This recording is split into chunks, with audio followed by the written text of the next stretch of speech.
Hola, ¿cómo Hola. estás? Bien, bien, ¿y tú? Gracias. Muy bien, buenos días, bienvenidos a todos. Tengo una pregunta para todos los que nos escuchan. Si te sientes desconectado del piano, si sientes que esa alegría que solías tener al estudiar en los primeros años, hace tiempo no la sientes, esta charla creo que te puede ayudar, te puede dar a pensar. Estamos aquí con César Octavio de Scala, formación pianística virtual. Hoy, la plática de hoy, César, queremos que un poco de respuesta a esto, a estas personas que están en ese momento.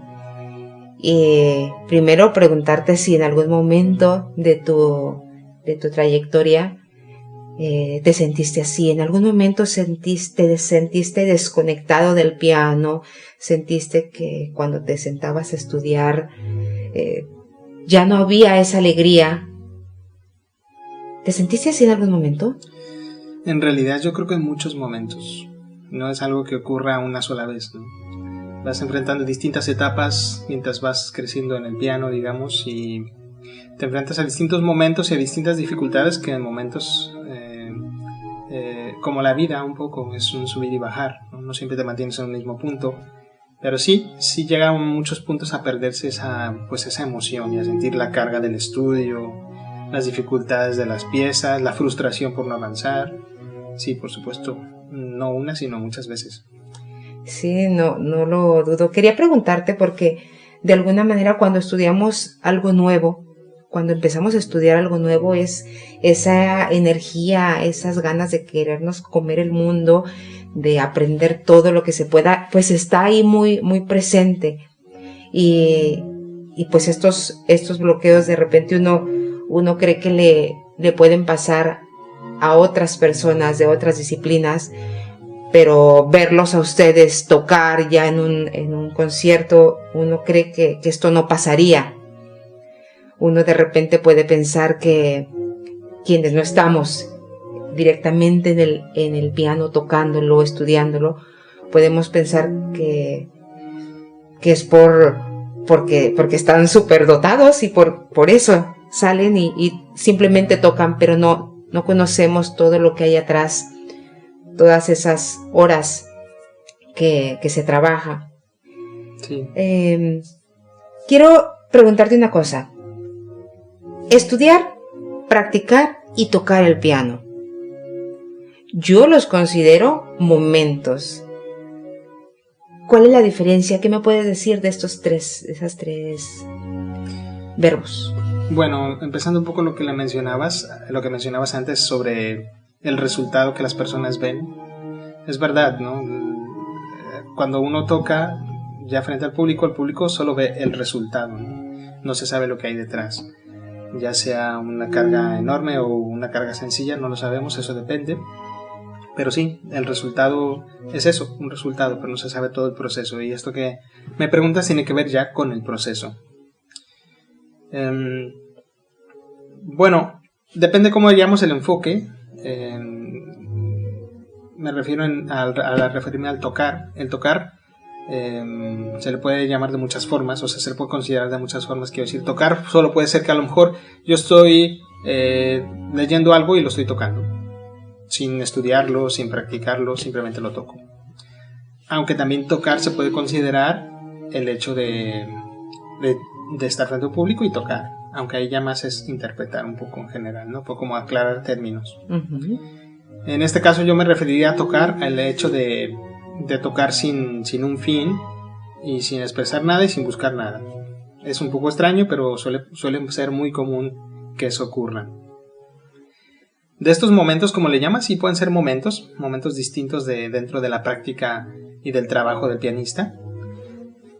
Son muy, muy interesantes y muy apasionantes. El estudiar en sí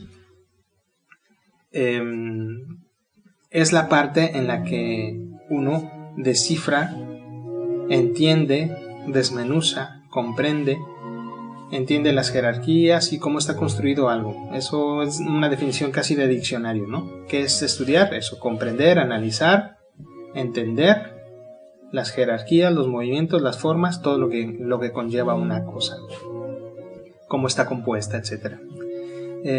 Eso es muy importante, eso es una pieza que suele faltar mucho dentro del estudio del piano. Generalmente los alumnos se sientan a tocar porque quieren oír rápido la pieza. En cuanto tienen una pieza nueva, lo que quieren es oírla. Entonces se ponen a tocar con las dos manos, a buscar, a intentar oírla, sin darse cuenta que, como la frase esa que dice, la primera impresión jamás se olvida. Y no se dan cuenta que al hacer eso, se graban en su mente cosas muy superficialmente, ya sean digitaciones, movimientos, valores, notas, y hay muchos errores. Y lo que hacen muchas veces es mantenerse repitiendo nuevamente eso para tratar de asimilarlo. Entonces, eso es lo que suele consistir el llamado estudio que llaman muchas veces los alumnos, ¿no? Llega el alumno y me dice, he estudiado mucho. Ah, qué bueno. Y cuando ya tienen que tocar, pues no se acuerdan ni de la primera nota si les quito la partitura. Yo se los hago con la intención de que se den cuenta de que no han estudiado, simplemente han tocado, ¿no? Han tocado lo que ven, lo han tocado una y otra vez, esperando que eso se grabe. Y muchas veces parece que se graba, que es ahí donde aparece una cosa que nosotros le llamamos la ilusión cognitiva. Cuando repites algo muchas veces, vuelve a parecer que lo haces más fácil cada vez, ciertamente, porque lo estás repitiendo muchas veces. Y ese fácil procesamiento para al cerebro hace entender o creer que lo estás aprendiendo, cuando en realidad no es así. Por eso cuando el alumno viene y yo le quito la partitura, entonces no sabe ni siquiera a veces ni en qué compás, ni qué nota empieza, ni nada. Si no la ve, no puede tocarla, a pesar de decir, le he dedicado muchas horas toda esta semana. Y bueno, como te decía, es un objetivo de hacerles ver que no basta el tiempo que te pones a tocar, que no es tocar en sí lo que hay que hacer, sino que hay que estudiar. Y a veces esta palabra, bueno, cabe decir, y es importante mencionarlo, que está ya muy desgastada, ¿no? Es una palabra que estudiar significa casi aburrimiento. Pero por eso me gusta referirme mucho a la definición del diccionario, ¿no? Que es entender, comprender cómo está construida una cosa, cómo funciona. Y eso es apasionante cuando entras en ello, porque empiezas a comprender justamente lo que hace el compositor y cómo lo hace. Empiezas a entender cómo usa los sonidos, qué intervalos utiliza más, de qué forma los utiliza, qué figuras hace. Es muy apasionante el estudio, y yo creo que esto es lo que hay que transmitir mucho a los alumnos. El estudio es apasionante, no es algo cansino o enfadoso, al contrario, es toda una ventana de posibilidades. Y es una cara de la moneda, porque la otra cara es la práctica. Si yo estudio algo muy bien y lo entiendo, entonces puedo practicar para asimilarlo, porque hay una parte no solo de conocimientos que se necesita en el piano, sino también de ejecución, que es de práctica, algo de técnica y movimientos. Entonces, de coordinación, ¿no? Tengo que conjuntar lo que he aprendido con la movilidad. Y allí la práctica esa es muy importante, claro, porque he estudiado algo, lo practico. Pero ¿qué pasa usualmente con los alumnos? No han estudiado, solo han tocado. Y siguen tocando, no practicando. O a la vez se le puede llamar práctica a lo que hacen, porque cuando repites algo es que estás practicando algo para asimilarlo. Pero el problema está en que lo que están practicando es demasiado pobre, demasiado flojo, muy superficial.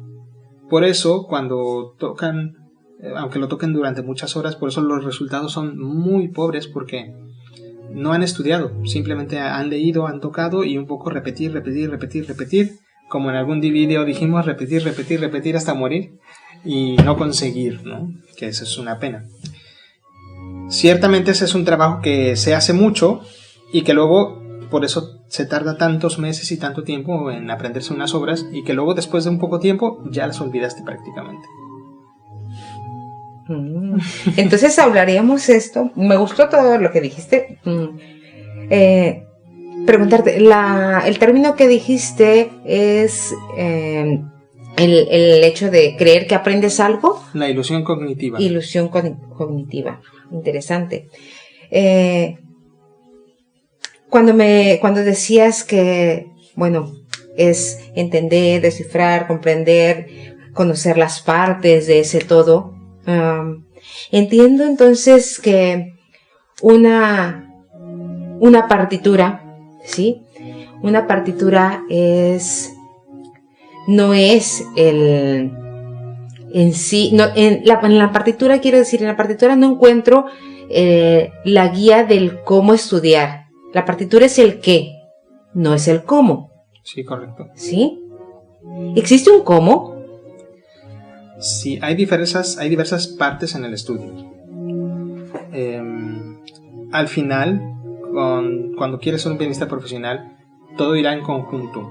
Pero si separamos las partes en un principio para que se entiendan y se puedan comprender, siempre hay un primer aprendizaje que es de la grafía musical, es decir, las notas, los dedos, las digitaciones, cómo están la distribución de los fragmentos, el fraseo, etcétera, todo lo que tiene que ver con la grafía musical.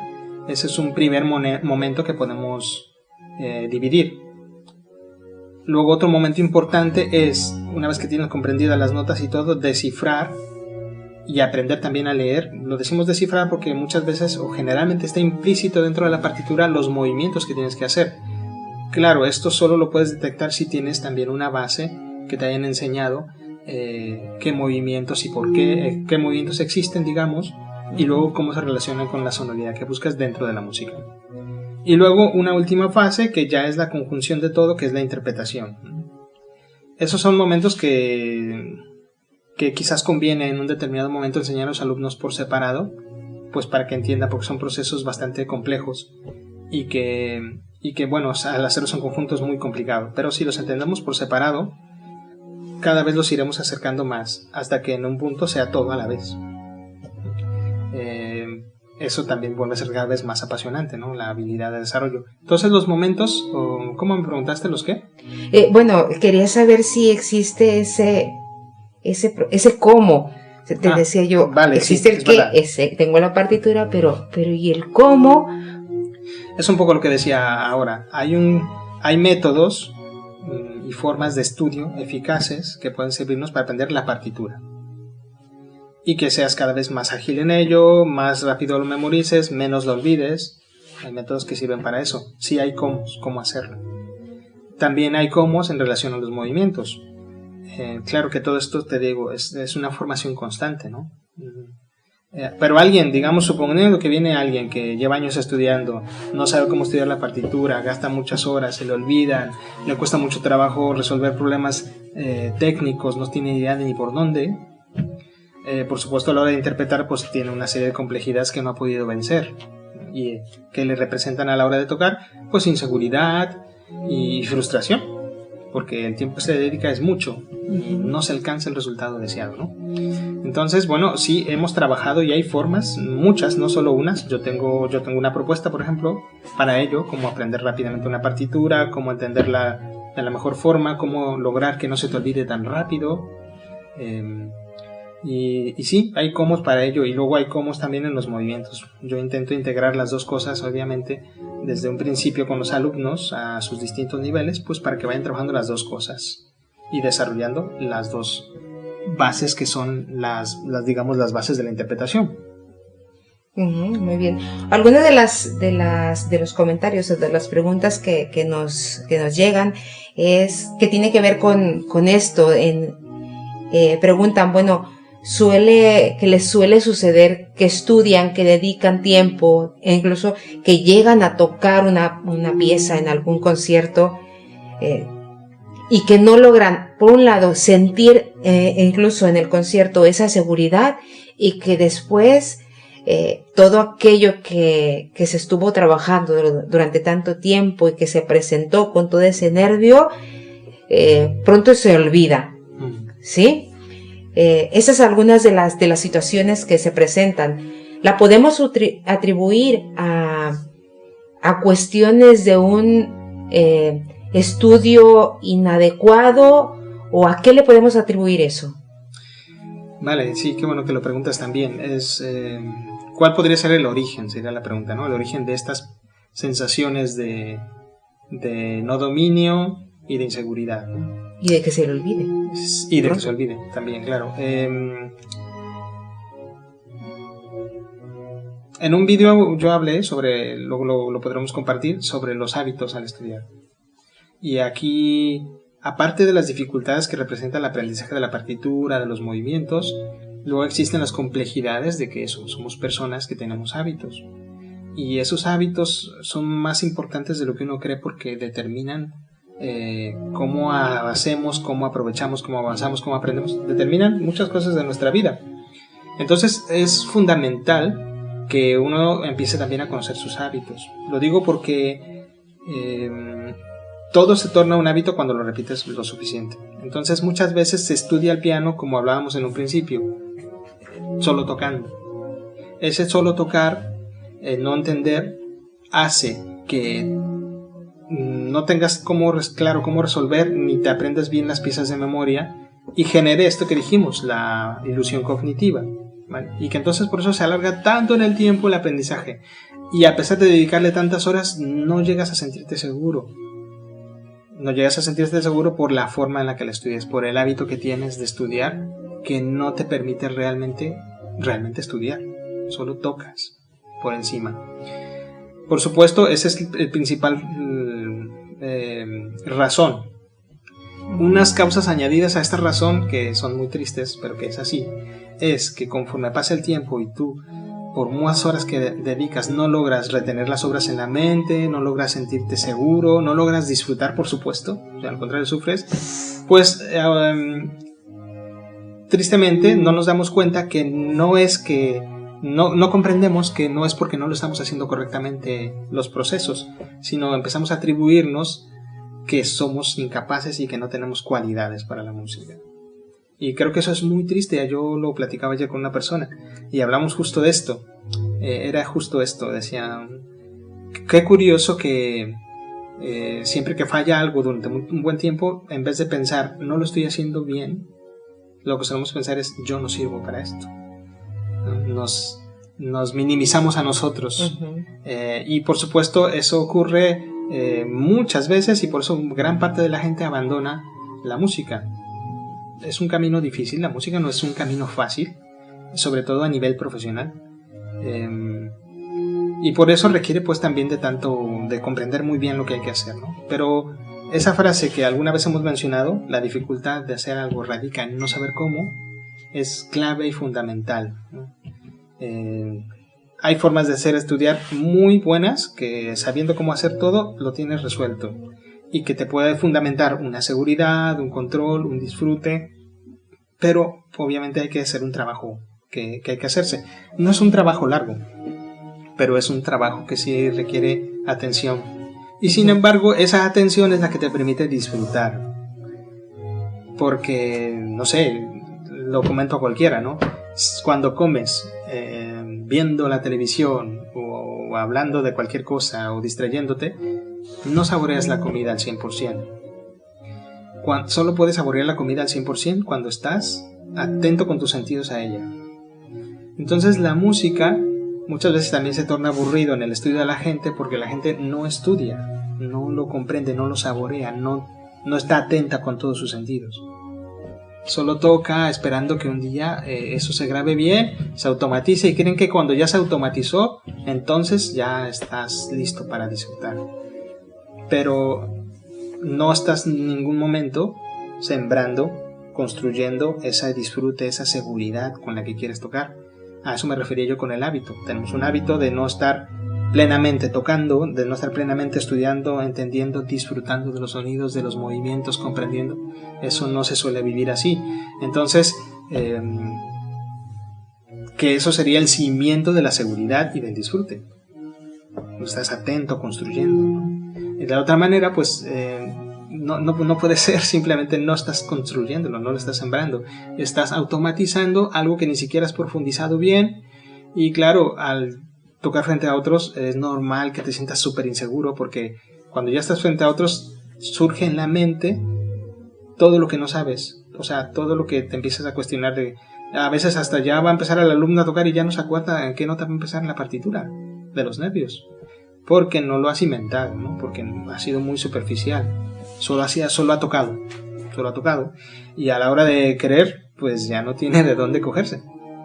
Pues qué importante todo lo que dices, porque entonces quiere decir que sin querer, sin darnos cuenta, muchas veces puede ser que cada que alguien se sienta al piano, que tú que no estás escuchando, que no estás viendo, te sientas al piano, puede ser que estás, como dijiste hace un momento, automatizando, o estás sin querer estudiando incluso lo que no quieres, ¿sí? Sí, correcto. Porque me ha tocado ver cómo algunos de los alumnos llegan a ciertos pasajes, ciertas notas, y incluso antes de que se dé el error dicen, es que aquí es donde siempre me equivoco, aquí, y sin embargo siguen pasando sobre ese error, y es como estar practicando el error, la equivocación, o como le podamos llamar. Sí. Sin querer practicamos eso, incluso la desconfianza la hacemos propia. Correcto, y un hábito, y eso es lo que es lo más difícil, ¿no? Luego de vencer, un hábito,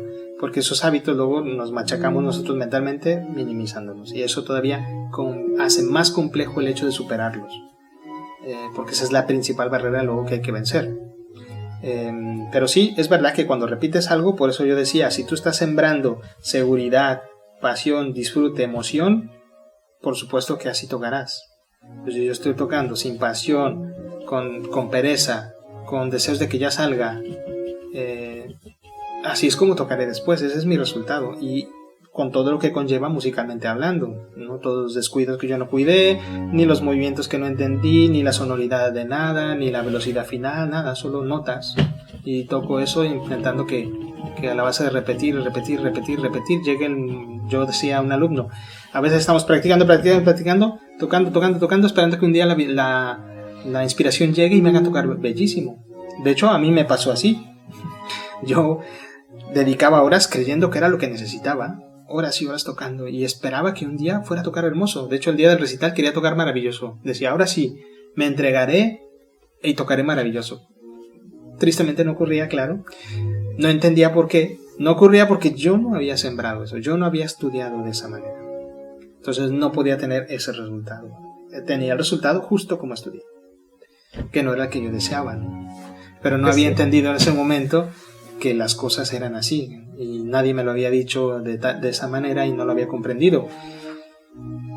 Por suerte ya lo he comprendido.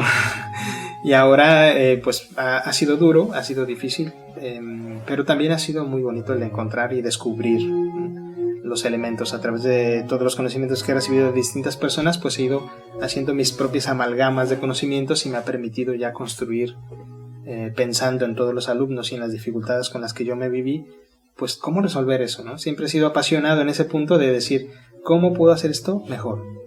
¿Y cómo puedo perfeccionar esto que ya? ¿O cómo puedo acelerar este procedimiento? Y bueno, así. Sí, pues todo lo que dices es muy, muy interesante. Ahora pasar a inspirar y a darle ánimo a todos los que nos están escuchando, porque de alguna manera pasaste por todo este proceso, ¿no? Este proceso de incomodidad, de desconexión, de búsqueda. Pero acabas de decir algo muy importante hace un momento, ¿no? El trabajo organizado. Tú pasaste por un proceso de tener que, porque así tuvo que ser, tener que organizar tu propio hacer día a día, tener que observarlo y llegar a sistematizarlo. Esto no es sencillo. No es sencillo porque involucra un ejercicio de autoobservación, pero es enriquecedor. La autoobservación sería un primer paso muy importante para todos los que nos están escuchando. Sí, de hecho la autoobservación quizás es el primer paso, porque al autoobservarnos descubriremos qué hacemos y podremos tomar cartas en el asunto. Seremos conscientes más de lo que hacemos. De otra manera no podríamos. Y sí, ha sido un proceso largo, ha sido un proceso difícil, como digo, pero también interesante, ¿no? Ahora, dando la vista atrás, puedo ver lo apasionante que ha sido la construcción de eso. Y el ir diciendo, por aquí no, y probarlo y descubrir que sí, una parte no, y que no sabías qué, pero tienes que descubrirlo. Y ese proceso es lo que ha sido largo, pero a la vez ha sido muy pues, constructivo, ¿no? El hecho de descubrir más y observar más te lleva siempre a encontrar más. Y es algo que no se termina como el conocimiento, ¿no? Siempre vas perfeccionando y puliendo. Pero una cosa que dices muy bonita es lo de sistematizar. Un sistema es algo que ya va funcionando como un ente. Y además un sistema es perfeccionable. Cuando lo tienes definido y sobre todo si lo tienes bien estructurado, pues puedes evaluar cada sección y descubrir qué funciona, qué no funciona, cómo la perfeccionas más. Y así se ha ido perfeccionando todo, ¿no? Hasta que luego lo has probado con un montón de alumnos que vas viendo que cada persona diferente reacciona de manera diferente y cómo se adaptan cada uno las cosas. Y pues lo he podido pulir de manera que sea adaptable prácticamente a cualquiera. Sí, aquí lo importante es que quien esté frente al piano se haga preguntas, ¿sí? Algo que también me gustaría que lo percibieran los que nos están escuchando, que en Scala, César, nos solemos hacer muchas preguntas, ¿sí? No nos gusta la idea de quedarnos simplemente con lo que es, lo que se dice y hasta ahí. Siempre preguntamos el cómo, y es una de las cosas que yo he observado, por ejemplo, en tu hacer pianista, como pianista, es el preguntarse. ¿Sí? Entonces, qué importante es sugerirles a todos los que nos escuchen que siempre se hagan preguntas sobre lo que hacen, ¿verdad? Sí, correcto. Porque también estas preguntas les ayudan a la observación. Cuando observas, digamos que tienes dificultad en alguna parte, hay que descubrir con claridad qué parte es y luego preguntarte, ¿qué puedo hacer? ¿Cómo puedo resolverlo? Estas preguntas siempre te darán un empujón hacia adelante. A veces la respuesta no está allí, tan rápida, pero si haces la pregunta y permites investigar, encontrarás respuestas. Y esto va para cualquier nivel. No tienes que ser de un nivel avanzado para entonces saber cómo resolver cosas. En realidad, la mayoría de las cosas en el piano son bastante lógicas. Solo que a veces no conectamos esa lógica con el hacer. Basta con que empecemos a preguntar para que esa lógica empiece a surgir.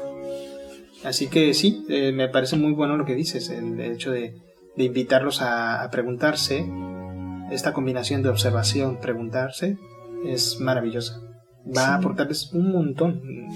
Aun cuando no vayan con un profesor, aun cuando no cambien más cosas, sino eso les va a permitir llevar cambios ya hacia sí mismos y aportarse cosas muy buenas. Y además, despertar el interés y el placer por la música.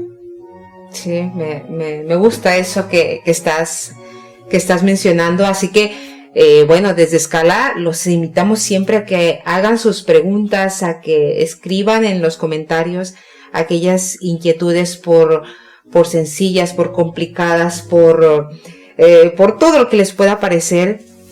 Nos encantaría colaborar y ayudarles a encontrar las respuestas, porque recordar siempre, ¿no? La pregunta una pregunta que tenga yo puede ser tu pregunta que no te atreves a hacer por pena, por lo que tú quieras. Hay que animarse a preguntar en voz alta, a preguntarse a sí mismo en voz alta. Es muy importante. Pues hay mucho que podemos seguir hablando sobre esto del estudiar, del practicar, del seguir observando nuestros hábitos. Y bueno, ¿tú qué le puedes recomendar a aquellos que en este momento están en esa encrucijada de decir, ¿lo dejo o no lo dejo? Bueno, yo lo más maravilloso que yo he conocido para mi vida es la música. Es una pena, yo diría, que alejarnos de la música y perdernos de ella. No es necesario que lo hagáis, no es necesario sufrir tampoco. Se puede disfrutar, se puede entender, se puede crecer. Y hay formas para ello. Así que no lo abandones. ¡Ánimo! Es lo que yo diría. ánimo y recordarles pues que en Escala estamos haciendo un trabajo y que queremos estar cerca de todos, trabajando aspectos que se suelen no trabajar en las formaciones del piano, ¿verdad, César? Sí, cabe decir eso, que estamos aquí para ayudar y que tenemos mucho entusiasmo, muchas ganas de poder ayudar a que se viva la música con esa pasión que se sueña y a entender cómo resolver esas complejidades que nos hacen creer que no somos capaces de tocar o de ser o de dedicarnos a la música. Así que hay un cómo para todo y nosotros tenemos algunos y queremos compartirlos, por supuesto. Encantados de ello. Muy bien. Pues vamos a pasar a alguna de las preguntas. Okay. Hay quien pregunta que si se puede acercar a Escala para... bueno, dice, estoy estudiando piano, llevo ya 3 años estudiando piano y no sé si lo que hago es lo más adecuado. ¿Me puedes ayudar a saberlo? Sí, por supuesto. Podemos tener algunas sesiones en las cuales yo te pueda auxiliar en el momento de observarte, de descubrirte, de conocer, de entender qué haces. Se puede analizar justamente eso, o lo podemos analizar juntos, porque lo más formativo es hacerlo en conjunto, no que yo le diga que hace mal, sino que es muy importante que la persona entienda y descubra a sí mismo su proceso, que es lo que le hace crecer más. Y luego ya estamos nosotros para auxiliar en aquello que ves que es lo que necesita ser explicado, que necesita ser comprendido, para que entonces pueda la persona por sí misma ir empezando a desarrollar su propio potencial, que es lo que es nuestro objetivo, ¿no? Que en Escala buscamos que los alumnos desarrollen su máximo potencial, el suyo. Y sí, con mucho gusto se pueden hacer sesiones, se puede, por supuesto, escríbanos, envíen un mensaje y con muchísimo gusto podemos ver tu caso en particular, porque esto es muy importante. Cada persona tiene sus propias particularidades, sus propias dificultades, entonces no hay una receta en sí que resuelva todo para todo el mundo, o sea, sino que hay que entender cómo ajustar, qué hacer para que luego entiendas que los procesos sí se pueden aplicar a todos. Okay. De México nos escriben y nos preguntan si tienes formaciones online. De hecho, estamos trabajando en una formación online ahora que va a enseñar justamente cómo estudiar de la manera más eficaz para aprender la grafía musical. Hablábamos de las fases antes y una de las fases es esa. Entonces tenemos una metodología que se aplica justamente a ese aprendizaje de la partitura. Yo le llamo que es alcanzar el sueño de cualquier pianista, que es aprender las obras con rapidez, a profundidad, en un proceso ameno e interesante que te estimule a estudiar. Y ese es el objetivo de fondo de esa metodología. Una pregunta mía, César. ¿Qué necesita un pianista que quiera entrar a una formación, a esta, por ejemplo, de la que estás hablando? ¿Qué tengo que tener yo para entrar a esta formación? Bueno, primero que nada, muchas ganas de transformar eso que te detiene, aunque no sepas qué sea, de tener decisión. Hay que entender que todo es un proceso, los procesos no tienen por qué ser eternos, llevan su tiempo y hay que entender cuánto es. En este caso, esta formación que proponemos nosotros es de 3 meses. Y en eso se darán las bases y los cimientos para que comprendas y las herramientas necesarias para desarrollarte en ese área del aprendizaje de la partitura, que no se te olviden, que te sientas seguro, que comprendas cómo hacer. Entonces lo que hay que tener es primero disposición, luego disposición por aprender y disposición por transformar, porque claro, dijimos que estamos hechos de hábitos y eso que hacemos al estudiar muchas veces son hábitos que no son muy los más adecuados. Y por ello hay que transformarlos, ¿no? Entonces también hay que tener disposición de ello, de transformar. Si yo quiero mejorar pero no quiero cambiar nada de lo que hago, evidentemente no voy a mejorar, obtendré los mismos resultados que he obtenido hasta ahora. Entonces hay que tener disposición, ese entusiasmo y no más. Mente abierta. Mente abierta, por supuesto. Sí. Y bueno, hay algunas personas que nos escriben, hablan por sus hijos. Vamos a cambiar un poco, a hacer un giro en los temas, porque me llama la atención que se están conectando personas que tienen a sus hijos y que suelen observar, le están observando inquietudes hacia la música. Entonces, quieren saber qué les recomiendas, cómo motivarlos o qué hacer, porque muchas de esas personas pues no tienen antecedentes en su familia de músicos. Entonces llega un niño con interés a la música y no saben cómo trabajarlo. Vale. Bueno, siempre hay que observar mucho al niño. Es verdad que a veces los niños tienen un interés pasajero, y cómo descubrir si es pasajero o si es profundo. Bueno, suele ser muy notorio y muy fácil, porque cuando es profundo simplemente el niño lo quiere, lo desea, ¿no? Lo pide. Lo que hay que hacer es buscar un buen profesor que lo pueda introducir a la música. Depende de la edad también, por supuesto. Hay gente que me ha dicho, oye, ¿puedes darle clases a mi niña? Tiene 2 años. Pues no, si tiene 2 años de piano no se les puede dar. No porque no se quiera, sino porque sus manitas y su entendimiento y sus habilidades no están preparadas para ello. Hay clases de iniciación musical en las cuales se enseña la música a través de juegos. Entonces depende de la edad, desde 3 años en adelante se pueden entrar a esos grupos de iniciación musical, cuando muy pronto, creo.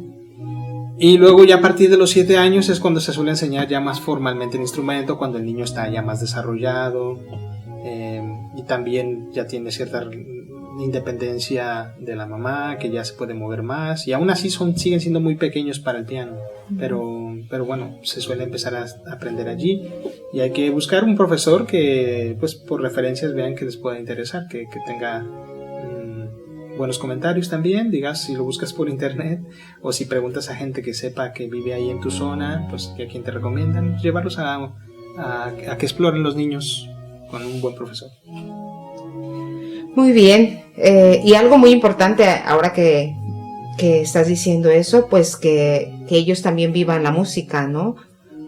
Como padres, que también se involucren en la música. No solo hablamos de la música clásica o cualquier interés que tengan los niños, como lo dices tú, observarlos y no minimizar esas expresiones que los niños puedan decir, porque podemos cometer el error de apagar una llamita ahí que se está encendiendo cuando el niño o la niña dice quiero estudiar música, y suelen salir frases como ¿tú qué vas a servir para la música? Si aquí no hay músicos. Entonces más vale callar que hacer este tipo de expresiones, ¿no? Sí, por supuesto. En realidad, como padres estamos pues para alimentar la curiosidad y el deseo de aprender de nuestros hijos, ¿no? Entonces, sí, por supuesto, incluso sería muy bonito, y a veces en algunas corrientes de enseñanza musical se pide la participación del padre en clases o de la madre, ¿no? Que la madre incluso toma clases junto con el niño. De esta manera entienden y pueden ayudar desde dentro y no simplemente desde fuera, decir haz o no haz. Pueden ayudar a construir, y eso es muy importante. Para niños pequeños existe este método que se llama el método Suzuki, una metodología que ayuda justamente a enseñar a los niños desde pequeñitos. Está basado en la enseñanza de la lengua materna. Entonces, así como aprendemos a hablar con cariño, rodeados de aprobación, de estímulos, se les trata de enseñar a los niños. Entonces es una buena opción para niños pequeños. La metodología Suzuki puede aportar bastante. Muy bien. Bueno, pues hasta aquí los invitamos como siempre a todos a dejar sus comentarios, sus preguntas, de cualquiera que ésta sea. Encantados de recibirlas. Y bueno, César, hasta la próxima charla. Encantado, muchas gracias. Hasta luego. Hasta luego.